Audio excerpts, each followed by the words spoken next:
Lehen 11, 12 eta 13an.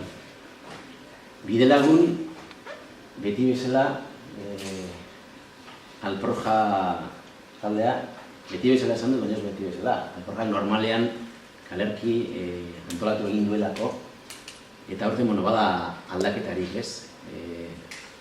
Alproja antolatzaile eta udala laguntzaile izatetik nolabait, udala antolatzaile eta Alproja laguntzaile izatera pasako gara. Udalaren izenean, eskertu nahi nuke Alprojak 19 urte hauetan egin duen lanak kalerki antolatzen, Zarautz kulturaz betetzen, Zarautz antzerkiz betetzen, eta Zarauzko udako egun hauei bizia eta kolorea ematen, ez? Ez udan bakarrik eta ez kalerkirekin bakarrik, Alprojaren ekarpena denok ezagutzen dugu, Euskal Astean bertan egiten den antzerlana, eta baita beste hainbat konturekin ere. Eta beraz, orain nolabait lekukoa pasatzen diguzuen honetan, udalari lekukoa pasatzen dioten honetan, eskertu besterik ezin dugu egin antzerki zaletasuna sustatzeko eta antzerkiarekiko zaletasun hori edatzeko egin duten honak egiten ari denuen. Eta lekukoa pasata ere, argi dago, udalan antolatzaile baldin bada ere, beraien laguntzari gabe erren ibiliko ginetekela, eta beraz, eskertzen da, 20. kalerki hau antolatzeko ere, eman duten laguntza, aholkularitza eta udalak eta kultura sailak Alproja ondoan edukitzea.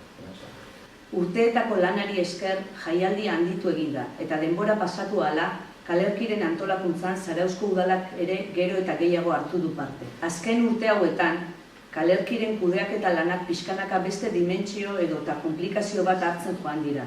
Lehen, taldeak bere kaxa aurrera ateratzen zuena, pixkanaka udalarekin konpartitu edo eta udalak gestiona zezan zain egon beharrean aurkitu gara. Taldeen kontratuak alkateak sinatu beharra, ordainketak udalak zuzenean egitea eta bar. Espektakulu kontratazioen baldintza konplikatu egin zaizkigu, eta guk dena antolatzetik programazio soilera pasagan. Puntu honetara iritsita, sentitu dugu udala bera bakarrik ere jaialdi antolatzeko gai badela. Horregatik, gauza guztiak hasi eta bukatu egiten direnez, aurtengoarekin, kalerkin 20 urtetan egin dugun lan hori amaitutzat ematea erabaki dugu.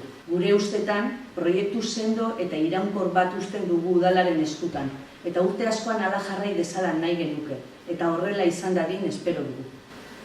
Bestalde, argi utzi beharra daukagu, Alprojak hor jarraituko duela herrian antzerki zaletasuna bultzatuz, eta aukera suertatzen den guztietan bere alprojakeriak eginez. Eta gaurko azken agur honetan, bereziki herritarrei eman nahi dizkiegu eskerrak.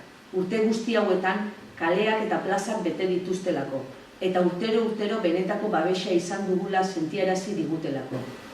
Kalerki zale, mila esker benetan, egindako lan guztiari zentzua eman diozulako.